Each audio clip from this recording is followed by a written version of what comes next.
ஐயோ பூகம்பங்களையோ பூமியில் புதைந்து போவதையோ முகங்கள் சிதைக்கப்படுவதையோ எதிர்பாருங்கள். இவை அனைத்தும் முத்து மாலை உடந்து விழுவதைப் போல் வேகமாக எதிர்பாருங்கள். ஒன்றுக்கு பின்னும் ஒன்று இந்த உலகத்தில் அவ்வளோ ஃபசாது நடக்க ஆரம்பிச்சிரும். இதுக்கப்புறம் ஒன்றும் இருக்காது, ஒன்றும் மிஞ்சாது அப்படின்னு. இன்னைக்கு வந்து ஹரம் வந்து இன்னைக்கு வந்து ஹராமுடைய ஹெட் குவார்ட்டர்ஸ் ஆயிடுச்சு. இன்னைக்கு வந்து அதை நோக்கி போயிட்டு இருக்காங்க, வேகமாக ட்ராவல் பண்ணிட்டு இருக்காங்க. இன்னைக்கு அதுதான் சொல்கிறோம். அடுத்து வந்து வேர்ல்டு வார் வந்து எப்போ ஸ்டார்ட் ஆகும்னு சொல்ல முடியாது. அடுத்த மாதமே ஆகலாம், அடுத்த வருஷமே ஆகலாம், 6 மாதம் கழிச்சும் வரலாம். அதெல்லாம் சொல்லலாம். அதில் தான் இதெல்லாம் நடக்கும். முகங்கள் சேர்ந்து இப்போ போரில் போட்டாங்க பாருங்க, மூஞ்சிங்கெல்லாம் அப்படி கொத்துக்கறியாகி கிடக்குது. 3 சோதனைகளில் தப்பித்தவர் வெற்றி அடைந்து விட்டார் என்று நபி ஸல்லல்லாஹு அலைஹி வஸல்லம் அவர்கள் கூறினார்கள். முதலாவது வந்து என்னுடைய மரணம், ரசூலுல்லாவுடைய வஃபாத்து. 2வது சத்தியத்துடன் பொறுமையாக இருந்த ஒரு கலீஃபாவின் மரணம். இது உமர் ரலியல்லாஹு அவங்களையும் குறிக்கும், உஸ்மான் ரலியல்லாஹு அவங்களுக்கும் குறிக்கும், அலி ரலியல்லாஹு அவங்களுக்கு குறிக்கும். 3 பேருமே கொல்லப்பட்டாங்க. இந்த ஃபித்னாட்டிருந்து சரியான படிப்பினை எடுக்கலைன்னா அவங்களும் அவுட்டு அப்படிங்கிறாங்க. இது அந்த காலத்தில் வாழ்ந்தவங்க மட்டும் இல்லை, அன்றைக்கி என்ன நடந்துச்சுன்னு கற்றுக்க வேண்டியது நம்ம எல்லார் மேலேயும் கடமை. ஏன்? ஹுலஃபாய் ராஷிதீன்களை பின்பற்ற சொல்லிட்டாங்க நபி ஸல்லல்லாஹு அலைஹி வஸல்லம். அப்போ ஹுலஃபாய் ராஷிதீன்களுடைய வாழ்க்கையும் ரசூலுல்லாவுடைய சீரத் எவ்வளோ முக்கியமானதோ அதே அளவுக்கு முக்கியமானது. அப்போ அதையும் நாம் வந்து கற்றுக்கணும். அந்த அடிப்படையில் பார்க்கும்போது கடைசி ஒரு இது சொன்னல, இந்த முன் சென்றவர்களை வந்து உதாசீனப்படுத்துவது, அந்த கேட்டகரியில் நம்ம வந்துடுவோம். இவங்க ஒரு கேட்டகரி, இவங்களும் ஒரு ஆங்கிளில் அந்த கேட்டகரியில் தான் வராங்க. அன்றைக்கி என்ன நடந்தால் நமக்கு என்ன அப்படின்னா என்ன அர்த்தம்? புரியுதா இல்லையா? இவங்க ஒரு ஆளை காப்பாற்ற போய் கடைசி அவங்க என்ன பண்ணிடுறாங்க, அன்றைக்கி என்ன நடந்தால் நமக்கு என்ன அப்படின்றாங்க. அப்போ அன்றைக்கி நடக்கிறது நமக்கு தேவை இல்லையா? தேவை, இன்றைக்கும் தேவை. ஏன் வந்து அலி ரலியல்லாஹு ஆயிஷா ரலியல்லாஹு போர் எடுத்துகிட்டு வந்தாங்க, கண்டிப்பாக அதில் நம்ம பதில் சொல்லியே ஆகணும். அது தெரியல அப்படின்னா, ஃபுர்கானை வச்சுட்டு நம்ம கண்ணு தெரியல அப்படின்னா நமக்கு ஒத்த கண்ணுன்னு தான் அர்த்தம்.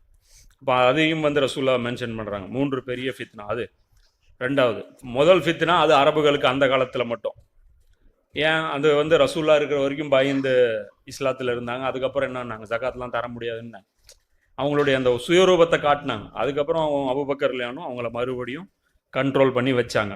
இப்போ இன்னைக்கு மறுபடியும் ஜாஹிலியத்து, அரபு தேசம் வந்து ஒரு தீன் தான் இருக்கணும், வேற தீன் இருக்கக்கூடாதுன்ட்டாங்க நபி ஸல்லல்லாஹு அலைஹி வஸல்லம். அப்போ இங்கே இன்னொரு தீனுக்கு இங்கே இப்போ என்ன ஆயிடுச்சு, அனுமதிக்கப்பட்டுருச்சு. இப்போ அந்த ஒரு ஆங்கிளில் பார்க்க போனால் இன்னியும் இருக்குது. இப்போ ரசூலா இல்லைங்கிற தைரியத்தில் தானே இதெல்லாம் பண்ணுறீங்க. ரசூலா இருந்தால் அது பண்ணிடுவீங்களா? இப்படி வந்து சிலை வழிபாடும் இந்த மாதிரியான மதுக்கடைகளும் இதுவும் திறந்துருவீங்களா? ரசூலா இல்லைங்கிற தைரியத்தில் தானே பண்ணுறீங்க. இப்போ அந்த அடிப்படையில் பார்க்கும்போது அதுவும் வந்து இன்றைக்கி வந்து ஃபித்னா தான்.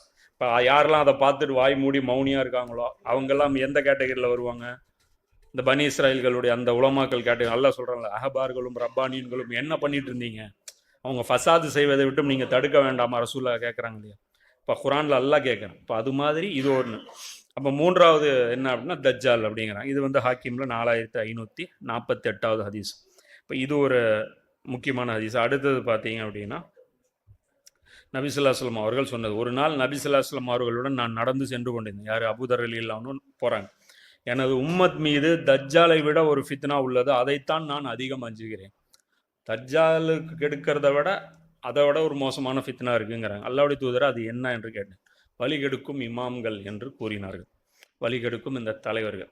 இமாம்னு தான் அதில் வருது. இப்போ இமாம்னா எந்த இமாமு, அது நம்மளே கணக்கு போட்டுக்க வேண்டியதுதான். ஏன் அப்படின்னா, இவங்க தான் வந்து தஜ்ஜாலாவது மிம்பரில் வந்து நின்று இவங்களை வழிகெடுக்க போகிறதில்ல. இவங்க மிம்பரில் நம்பி போகிறாங்க, நேர் வழி காட்டுவாங்க அப்படின்னு சொல்லி உழைச்சி அந்த காசையும் கொடுக்குறாங்க, அந்த சந்தா கொடுக்குறாங்க. இவருடைய சாப்பாட்டுக்கு அவங்க பொறுப்பெடுத்துக்கிறாங்க. உங்கள் உலக வாழ்க்கைக்கு நாங்கள் உத்தரவாதம் கொடுக்குறோம், எங்கள் மறுமை வாழ்க்கைக்கு நீங்கள் பொறுப்பெடுத்துக்குங்க அப்படிங்கிறாங்க. அதையும் வாங்கி தின்னு போட்டு அவங்களுக்கு நரகத்துக்கான பாதையை கொடுத்துட்டு, அதை டீலிங் வந்து தாகூத்தோட போட்டுட்டு வேற என்னமோ ஒரு தீனை காமிச்சு கொடுத்துட்டு இரட்டை துரோகம் வந்து அவங்க பண்ணுறாங்க. மக்களுக்கும் துரோகம், அல்லாவுக்கும் துரோகம். இப்போது இது வரைக்கும் பார்த்தீங்கன்னா இது வந்து சில அடையாளங்கள். அதே மாதிரி நம்ம எச்சரிக்கையாக இருக்க வேண்டியது யாருன்னா தலைவர்களையும் தான். கேட்டால் அவங்க என்ன சொல்லுவாங்க? இப்போ கூட சமீபத்தில் ஒரு லீவ் வந்து ஒரு போய் இன்டர்வியூ எடுத்தார். லீவ் இன்டர்வியூ எடுக்கும்போது அவர் சொல்கிறார், இந்த மாதிரி வந்து இமாம்களுக்கு வந்து சம்பளம் வந்து ரொம்ப கம்மியாக இருக்குது. இப்போ அதனால் வந்து அவங்க வந்து என்ன பண்ணுறாங்க, தப்பான இது வழிகாட்டுறாங்க. சம்பளம்லாம் வந்து ஒரு 1,00,000 ரூபா 50,000 அந்த மாதிரி இருக்கணும். ஐடி ஃபீல்டு மாதிரி இருக்கணும். தீனை வந்து துனியாவுக்காக கற்றுக்குறீங்களா? அப்போ வந்து சம்பளம் அப்படி கொடுத்தா நீங்கள் நேர் வழி காட்டுவீங்க, சம்பளம் கம்மியாக கொடுத்தா வழிகாட்ட போதிப்பீங்களா? உயிரே போனாலும் ஹக்கை தான் பேசணுங்கிறது தானே இஸ்லாம். அப்போது இது மாதிரி காசு கொடுத்தா ஒரு ஸ்டாண்டு மாற்றிக்குவாங்க அப்படிங்கிறது அப்படி தான் நான் மாற்றினேன். நபர்கள் எல்லாம் என்ன பண்ணாங்க, இங்கே இருக்கிற வரைக்கும் அந்த அமைப்பு வழிகாடுன்னாங்க. உடனே சம்பளம் அங்கே மாற்றி கொடுத்தவொன்னே எப்படின்னாங்க, எதுக்கு போய் வேலைக்கு சேர்ந்தீங்கன்னு கேட்கும்போது சம்பளத்துக்கு தான் நான் போய் சேர்ந்தேன் அப்படின்னு சொன்னாங்க. எல்லாத்த விட இப்போ கடைசியாக தலைவர் பிஜே வந்து அவர் ஸ்டேட்மெண்ட் ஒன்று கொடுத்தார். ஏன் வந்து எல்லா ஜமாத்துலேருந்தும் பிரிஞ்சு போகும்போது உங்கள் கூட வந்தாங்க, தமுமுகலேருந்து வந்தீங்க கூட வந்துட்டாங்க, டிஎன்டிஜேலேருந்து அது ஜாக்லேருந்து வெளியே வந்தீங்க கூட வந்துட்டாங்க, இப்போது டிஎன்டிஜேலேருந்து வந்தீங்க வரமாட்டேங்கிறாங்க. அப்போ நான் அப்போல்லாம் என்கிட்ட காசு இருந்துச்சு, இவங்களுக்கு கொடுக்கறதுக்கு பதவி இருந்துச்சு, ஒவ்வொருத்தருக்கும் ஒவ்வொரு பள்ளிவாசல் மர்க்கஸ்கள் இருந்துச்சு, மர்க்கஸுடைய நிர்வாகம், காலேஜுடைய நிர்வாகம், இது மாதிரியான நிர்வாகம்லாம் வந்து இருந்துச்சு. இப்போ என்கிட்ட கொடுக்கறதுக்கு ஒன்றும் இல்லை, அதனால வரலைன்ட்டேன். அப்போ இத்தனை நாளும் உங்ககிட்ட இருந்தவங்க உலகாதாயத்துக்காக தான் இருந்தாங்கன்னு சொல்கிறீங்க. இது எவ்வளோ ஒரு ஒப்புதல் வாக்குமூலம் இதெல்லாம். இப்போ அவங்களே சொல்கிறாங்க, அப்போ 30 வருஷம் தௌஹீத், ஒரு தௌஹீதும் கிடையாது. காசு இல்லைன்னா தௌஹீத் கிடையாது. காசு தான் தௌஹீத். இவங்களுடைய ஒற்றை நம்பிக்கை எது? பணம் தான், காசே தான் கடவுளடாங்கிறாங்க. அதுதான் எங்களுடைய கொள்கையாக இருக்குது. இப்போ அந்த அடிப்படையில் பார்க்கும்போது நம்ம வந்து இவர்களிடத்திலும் ஜாக்கிரதையாக இருக்கணும். சரி, இப்போ தஜ்ஜாலுடைய ஃபித்னாவுக்கு வருவோம்.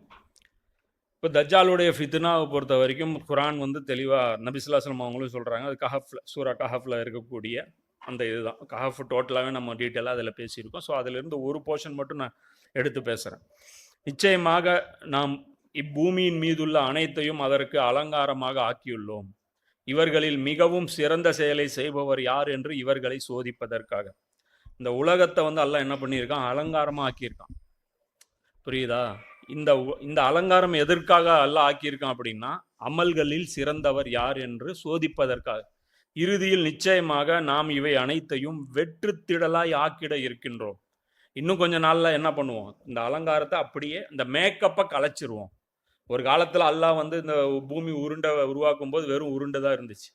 இதில் வந்து ஒரு புர்ஜ் கலிஃபாவோ, இதில் வந்து ஒரு துபாயோ, இதில் வந்து ஒரு மெக்சிகோவோ, இதில் வந்து ஒரு நியூயார்க்கோ, இதில் ஒரு சிகாகோவோ, இல்லை இதில் ஒரு கோவாவோ, அங்கே இருக்கக்கூடிய அங்கே பில்டிங்ஸோ இதெல்லாம் இருந்ததில்லை. அப்போ இந்த அலங்காரத்தில் தான் நமக்கு போட்டியே வருது. என்னை விட நீ பெரிய வீடு வச்சிருக்கிறவன், நான் சொத்து சேர்த்தணும், நான் வந்து இதில் இருக்கணும். இந்த அலங்காரத்துக்காக தான் உலகத்தில் போட்டி நடக்குது. இந்த அலங்காரம் அல்லாஹ் ஹலாலும் ஆக்கியிருக்கான். இந்த அலங்காரம் வந்து முற்றிலும் ஹராம் இல்லை. அல்லாஹ் தான் சொல்கிறான், தங்கம், குதிரை, இந்த மாதிரி வீடு, காசு இதெல்லாம் வந்து இதோடைய முகப்பத்தை மனிதருக்குள் புகுத்தினோங்கிறான்.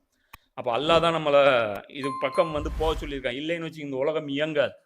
யாரும் எந்த பொருள் பழைய சட்டை ஆச்சுன்னா நம்ம மாற்ற மாட்டோம், எதுவுமே உலகத்தில் இயங்காது, பெயிண்ட் அடிக்க மாட்டோம், எதுவுமே செய்ய மாட்டோம். இது துனியாவுடைய நிர்வாகத்துக்காகத்தான் அல்லாஹ் வச்சிருக்கான். எல்லாருனாலையும் எல்லாமே செஞ்சிட முடியாது. என்னுடைய தேவை உங்கள் மூலமாக பூர்த்தி பண்ணுவான், உங்கள் தேவை என் மூலமாக பூர்த்தி பண்ணுவான். இது ஒன்றை ஒன்று சார்ந்து இருந்து இந்த மனித குலம் வந்து இயங்கிட்டு இருக்கு. புரியுங்களா? இப்போ இன்னைக்கு இதுக்கும் ஆப்பு வச்சிருக்கான் தஜ்ஜால். அதுதான் பிரச்சனை. இன்னைக்கு வந்து மனிதர்களே வந்து தேவையற்ற நிலை இந்த உலகத்தை கொண்டு போயிடுவான். அப்போ இந்த இந்த இடத்துல அல்லாஹ் வந்து இது அலங்காரமாக்கி மனிதர்கள் ஒருத்தரை ஒருத்தர் தேவையுடையவராக்கி ஒருத்தரை ஒருத்தர் சார்ந்து இருக்க வச்சு, சில பேருக்கு வந்து அறிவு கம்மியாக கொடுத்து, சில பேர் வந்து நமக்கு கீழே வேலை செய்ய வச்சு, சில பேரை நம்ம அடக்கி ஆள வச்சு அல்லாஹ் இதெல்லாம் பண்ணி வைக்கிறான். அதுக்கு காரணம் என்ன? அதிகார துஷ்பிரயோகம் பண்ணுறோமா? வேலைக்கு வச்சுருக்கோமா? அவரும் வந்து வேலைக்காரராக நம்ம பார்த்தாலும் எப்படி பார்க்கணும்? கண்ணியமாக பார்க்கணும். அவர்களை வந்து ஒரு ஒரு நாய் மாதிரி நடத்துறது. அப்போ ரசூலா சொல்கிறாங்க, நீங்கள் என்ன சாப்பிட்றீங்களோ அதை சாப்பிட கொடுங்க, நீங்கள் என்ன உடுத்துறீங்களோ அதை உடுத்த கொடுங்க. இது அடிமைக்கு. இப்போ இன்றைக்கி அடிமையை விட நம்ம முதலாளி ஆகிட்டோம் அப்படின்னா நம்ம என்ன சாப்பிட்றோமோ அதுதான் கொடுக்கணும். ஏன்னா நம்ம உக்காந்து அந்த இடத்துல மீன் சாப்பிட்டா அவனுக்கும் தோணும், அந்த வாசனையில் சாப்பிடும் தோணும். முதலாளிங்கிறதுனாலலாம் அவனுக்கு தோணாமல் இருக்காது. அப்போ அதனால் அவனுக்கு முதல்ல கொடுத்துட்டு தான் நாம் சாப்பிடணும். இதெல்லாம் மிஸ்டேக் நம்ம வயலேஷன் பண்ணும்போது என்ன நடக்கும்? நம்ம வந்து அந்த அல்லாஹ் வச்ச அந்த சோதனையில் தோத்துட்டே வருவோம். அப்போ இது ஒரு பக்கம், இது ஒரு சோதனைக்காக அல்லாஹ் வச்சிருக்கான். இதில் இந்த அலங்காரம், உலக அலங்காரம் இருக்குல்ல, இதை வந்து பாருங்க, இப்ராஹிம் நபியை துவாவை கேட்டிருக்காங்க. இது வந்து பார்த்தீங்கன்னா பஹ்ராவில் 2வது அத்தியாயத்தில் 128, 129. முன்னாடி சொன்னது 18, 7, 8. இப்போ எங்கள் இறைவனே, மேலும் எங்கள் இருவரையும் உனக்கு முற்றிலும் கீழ்ப்படிந்தவர்களாக முஸ்லிம்களாக ஆக்கி வைப்பாயாக. மேலும் எங்கள் வழித்தோன்றலில் இருந்து முற்றிலும் உனக்கு கீழ்ப்படிந்து வாழும் ஒரு சமூகத்தை உருவாக்குவாயாக. இந்த காபத்துல்லா கட்டும்போது இப்ராஹிம் நபியும் இஸ்மாயில் நபியும் துவா செய்கிறாங்க. நாங்கள் நிறைவேற்ற வேண்டிய வழிபாட்டு முறைகளை எங்களுக்கு காண்பிப்பாயாக. எங்களுக்கு இபாதத்துக்கான முறையை காமிச்சு கொடு. மேலும் எங்களுடைய பாவ மன்னிப்பு கோரிக்கை ஏற்றுக்கொள்வாயாக. நிச்சயமாக நீதான் பெரிதும் மன்னிப்பவனும் மிக்க கிருபையுடையவனுமாக இருக்கிறாய் சொல்லிட்டு சொல்றாங்க, எங்கள் இறைவனே, மேலும் இம்மக்களுக்காக அவர்களிலிருந்தே ஒரு தூதரை எழுப்புவாயா. இந்த இடத்திலிருந்து ஒரு ரசூல் எழுப்பு. அவர் உன்னுடைய வசனங்களை ஓதி காட்டுபவராகவும் வேதத்தையும் ஞானத்தையும் அவர்களுக்கு கற்றுக் கொடுப்பவராகவும் மேலும் அவர்களுடைய வாழ்க்கையை அலங்காரப்படுத்துபவராகவும் திகழ வேண்டும். இங்க தஸ்கியாங்கிற அந்த இதை வரும், தூய்மைப்படுத்துபவராகன்ட்டு நிறைய மொழிபெயர்ப்புகள் பார்க்க முடியும்.